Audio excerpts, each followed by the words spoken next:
The Liberal government of Ontario thinks bullying is bad. Well done, Einstein. Look, we all agree with that. But this regime is obsessed with the bullying of gays in particular, as if gay pain is greater than any other. No, it's the same.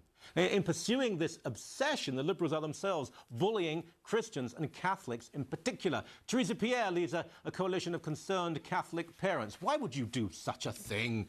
Now, I've known you for many years. You're a lovely person, you're a mum, just getting on with your life. For you to become politically active, you must be really upset. Why?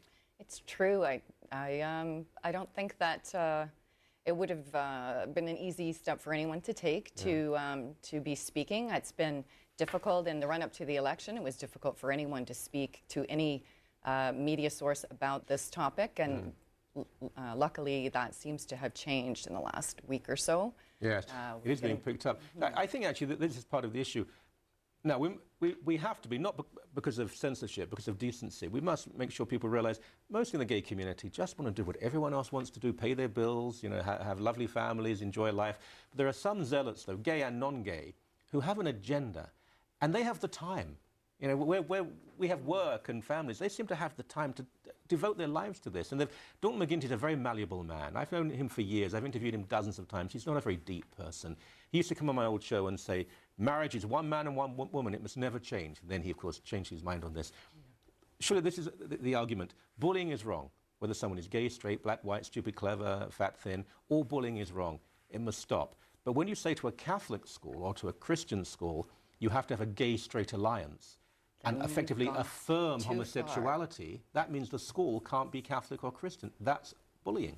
That is bullying, no doubt about it. And that's what's I think that's what the greatest concern with this Bill C-13 is that it takes the position that Catholic schools are required to accommodate something that is foreign to their way of thinking and unnecessary. So Catholic schools have lots of structures to deal with this problem already. There's been numerous bills put into place already.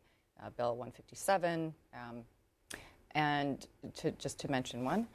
And I think, of course, we know that bullying is a very complicated problem. It's never going to go away.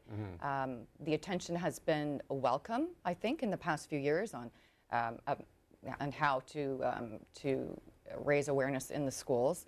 And I think the schools are just capable of handling that with the tools they already have. The vast majority, the vast bulk of bullying does not affect gay kids.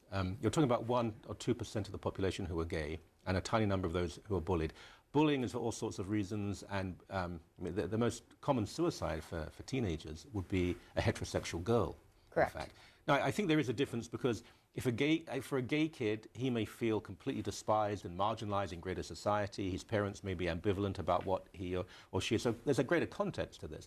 But a school would take that into account. And if, for example, atheists were bullied and the Catholic school was told you have to have an atheist, non-atheist alliance, I'm sure if the school said, well, we're Catholic, we can't do that. Okay, we understand. But why is it when it comes to sexuality, the church and Catholic schools are told you have to change your teaching to accommodate a liberal government? Well, I kind of wish I knew the answer to that. Based on the pushback that we're getting from all kinds of faiths, I think everyone that has faith at their heart of their concerns sees this as a religious freedom issue. We've had lots of Christian groups coming forward to say, you know, this doesn't directly affect us, but it does in the great scheme of things, in the great society that we live in. Yeah. And you interviewed, I believe, a Jewish rabbi. Most rabbis are Jewish, yeah. Sorry. Rabbi Kaplan, yes.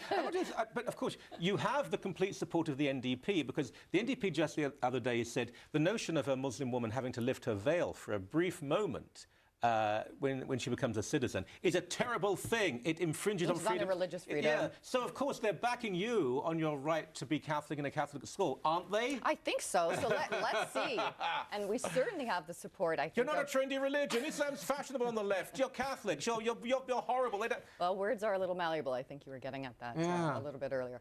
But, yeah, I think that in greater society as well, we have a lot of support for religious freedom. Do you, though? Yes, I do. Look at the defeat of the last education minister, for instance. Just for instance, I don't think this issue. That's the point. I think it plays very well in urban centers. I don't think that it has such an appeal outside last Liberal education the minister, largest cities in Canada. What was her name? I can't remember her name. Leona Dombrowski. And she was defeated in her riding. She was. That is, I hadn't thought of that. She was education minister. But within I know the Catholic system, not as well as you, I'm sure, but there are a lot of Catholic kids and a lot of Catholic parents who can barely spell the word Catholic. And they're not going to support you on this. They don't really care. They think being gay is trendy. They watch Glee. They bought the box set for Christmas. You know, they'll say, what is wrong with the gay-straight alliance? They wouldn't have a problem with it. Well, some would take that view.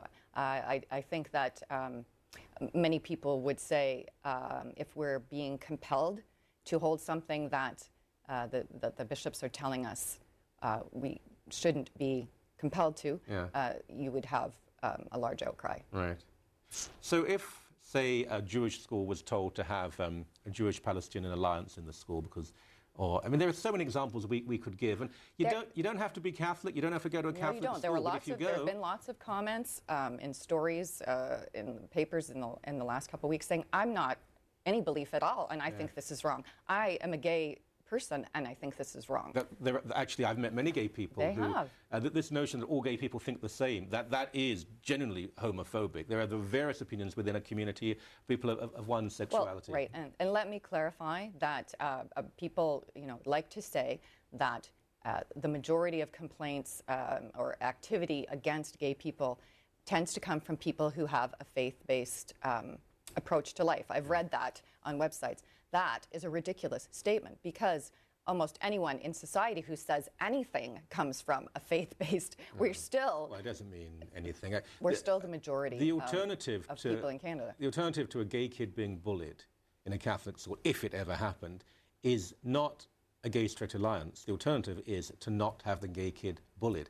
And if only people knew the Catholic system, the teachers would be in a moment defending that child, making sure the bullying stopped. This is not about that. It's saying you have to affirm a teaching that is contrary to the Catholic Church. These recent suicide cases, you can't work from anecdotal evidence, but none of them did take place in a Catholic school. No. It could happen, and then perhaps my comments Well, at least one of them had nothing to do with homosexuality either. Well, exactly. I mean, bullying is a problem, and Catholic schools have demonstrated great commitment. Have I bullied you in that interview? No, not in any way. Good, otherwise I'd have to be horsewhipped. Thank you so much for your time. Thank you for having me.